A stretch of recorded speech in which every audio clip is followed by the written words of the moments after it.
खरा दिन में प्रबल खरारु रक्षा पाइबा राज्य सरकार पक्षरु श्रमिक मानक पई समय धार्य करा जायछि। सकाळ 7टा ठारू दिन 11टा पर्यंत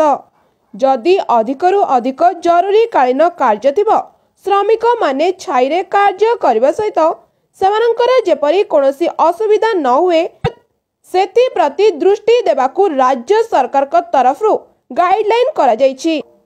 कार्य करिबा पूर्वरु स्थानीय डाक्टर परामर्श नै सेमानंक पई पूर्वरु प्रस्तुत होई कार्य कराइबा लागि परामर्श दिया जायछि, जहाँकि अत्यधिक खरारे श्रमिक मानक शरीर चिकित्सा करबा सह मात्राधिक पीवा जल खाद्य जोगाइबा सह आखु रस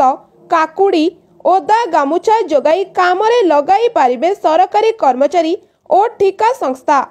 किंतु कोणार्क बनखंड अधिकारी एटी सबु ओलटा कार्य करबा सह सरकार को गाइडलाइन को संपूर्ण भावरे उल्लंघन करी 35 रु 40 डिग्री तापमात्रा थिबा बेले प्रचंड खरारे दिन गोटाए पर्यंत खटाउछंती दिन मजुरिया मानकू,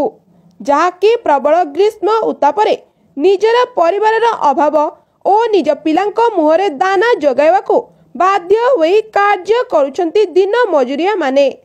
प्रबल खरारे कार्य करबा पई विरोध करिबारु बनखंड अधिकारी विभिन्न धमक देखाउछंती बोली श्रमिक माने परोक्षरे सूचना देउथवा बेले सम्मुखरे मुह खोलु नांती, कारण काले काम को डाकिबे नाही कि दरमा देबे नाही। एही भयरे श्रमिक माने प्रबल खरारे काम करिछंती। तुरंत जिला प्रशासन बा जिला बनखंड अधिकारी दृष्टि आकर्षण करबा सह कोणार्क बनखंड अधिकारी उपरे कार्यानुष्ठान नेबाकू समाजसेवी दाबी करिछंती।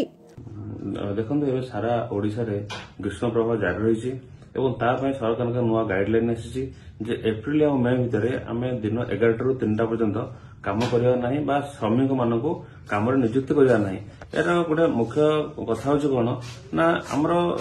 देखो जो 35 40 डिग्री खरा रोचे श्रमिक मैंने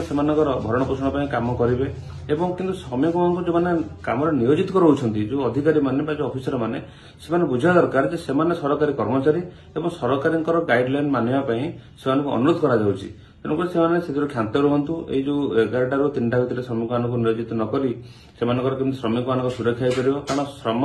समय जो निर्घंट होती 2 मास से समयटा को मानवर समस्त आवश्यकता अच्छी ना श्रमिक मान जीवन अकाल जीव जो ऑफिसर मान दायी रही कौन ना कौन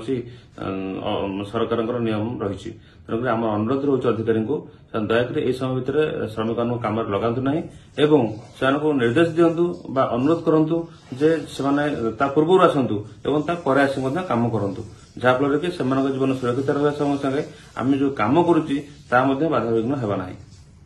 Konark Prakash Kandi report HR TV Odia.